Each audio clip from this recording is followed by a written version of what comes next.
Bata, anong oras na? Maghapon ka nang nagsiselfon. Tigilan mo na yung kaka-cellphone mo. Adik ka na. Adik ka na sa kaka-cellphone. Ihinto mo na yan.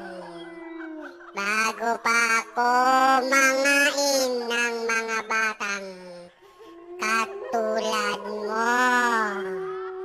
Hindi ka na natutulog sa tanghali. Kasi puro cellphone ka na lang. Cellphone na lang maghapon. At pati sa gabi. Nagpupuyat ka pa rin sa kaka-cellphone na yan. Itigil mo na yan, bata. Dahil pupuntahan kita. At puputulin ko yung mga daliri mo. Para wala ka nang magamit sa pagsi-cellphone na yan.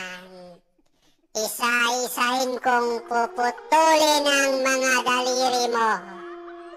At isusunod kong dudukutin yung mga mata mo. Tignan natin kung makapag-cellphone ka pa. Dahil wala ka ng mga daliri.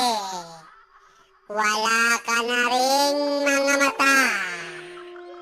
Kaya bata, bago ko pa gawin sa'yo yan, itigil mo ng kaka-cellphone at matulog ka na.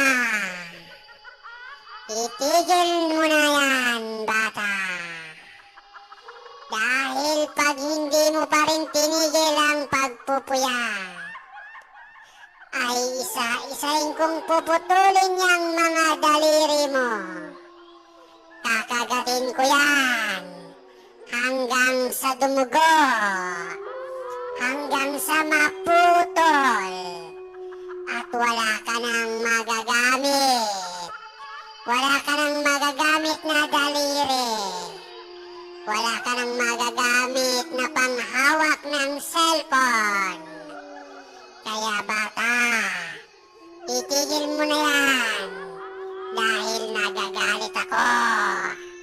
Ayaw na ayaw ko sa mga bata ang palaging nagsiselfon at nagpupuyat.